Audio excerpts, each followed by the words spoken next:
All right, today we're diving into one of the wildest, most fascinating, and honestly, controversial pieces of tech in all of neuroscience, the God helmet. So let's just jump right in with the big, mind-bending question this thing raises. What if that profound spiritual experience, that feeling of connecting to something way bigger than yourself, what if it wasn't coming from out there, but was actually just a glitch in your own brain? Yeah, it's a heavy question, right? And it's exactly what the God helmet experiment was trying to figure out. It really challenges the very foundation of how we think about spirituality. I mean, the core idea here is just wow. It suggests that our most sacred, most personal moments, that feeling of a divine presence, or seeing something you can only describe as an angel, might just be a kind of biological accident, an unintended side effect of the magnetic fields our brains produce. Okay, so how on earth could a helmet possibly do something like that? Let's get into the science of it, because it all comes down to hacking a very specific part of the brain, the temporal lobes. The experiment zeroes in on this area right behind your temples. You can think of your temporal lobes as your brain's meaning-making engines. They handle language, sound, and this is the crucial part, they help us find patterns and significance in everything around us. And the inspiration for this whole crazy experiment actually came from a really interesting medical observation. A neuroscientist named Michael Persinger noticed that people who have temporal lobe epilepsy would often report having these incredibly intense mystical visions right in the middle of a seizure. So his logic kind of unfolded like this. First, he observed the phenomenon. TLE patients were having what felt like religious experiences. Second, he came up with a hypothesis. Maybe these visions are caused by tiny little electrical storms or microseizures in their temporal lobes.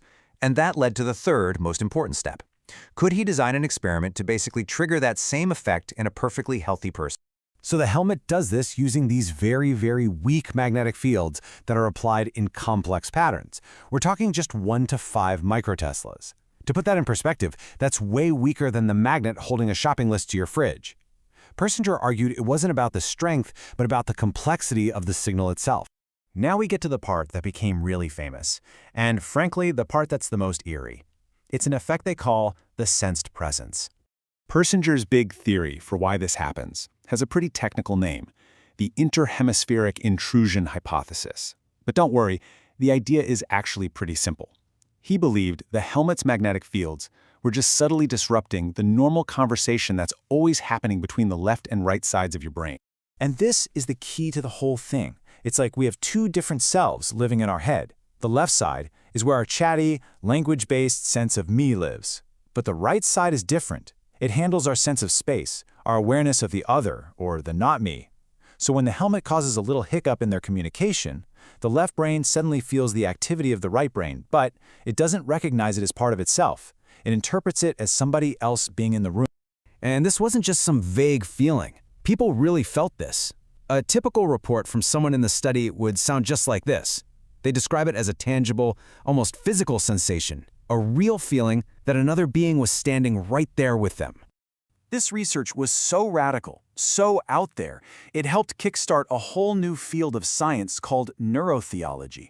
The goal isn't to prove or disprove God, but to try and find the biological hardware, the so-called God spot, in our brains that even makes spiritual experiences possible.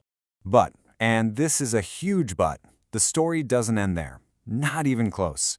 This is where we get to the scientific showdown, because the research behind the God helmet is anything but settled. This whole debate has been raging for decades. So after Persinger published his incredible claims, a group of Swedish researchers decided to try and replicate his results back in 2004, and what they found was a bombshell. Persinger, you should know, defended his work passionately right up until he died. So what did the Swedish team find? Well, they pretty much concluded that the whole effect was a high-tech placebo. I mean, get this. People were reporting feeling a presence even when the machine wasn't even turned on. They also found that people who were rated as highly suggestible were way more likely to have these intense visions. So what you end up with is this direct scientific clash. The challengers, led by a researcher named Per Granquist, basically said it's all in the mind. It's a placebo effect. Persinger's defense? He fired back that they totally botched the experiment, that their software was wrong and their magnetic signals weren't sophisticated enough. So you've got two groups of scientists reaching completely opposite conclusions. So, where does all this leave us? After all that back and forth, what are we supposed to believe? Where's the line between what's real and what's just an illusion? Well, here's the one thing that I think is clear, no matter what you believe about the helmet itself. These experiments prove something absolutely profound about us. The human brain is a reality-generating machine, powerful enough to create what feels for all the world like a genuine divine experience, completely from the inside. And that leaves us with this ultimate, unanswered question. Let's just say, for a minute, that the helmet does work. Are its magnetic fields just creating a neurological illusion, a fake God? Or are they actually tuning the brain, kind of like a radio receiver, to a frequency that lets it perceive a reality that's already there?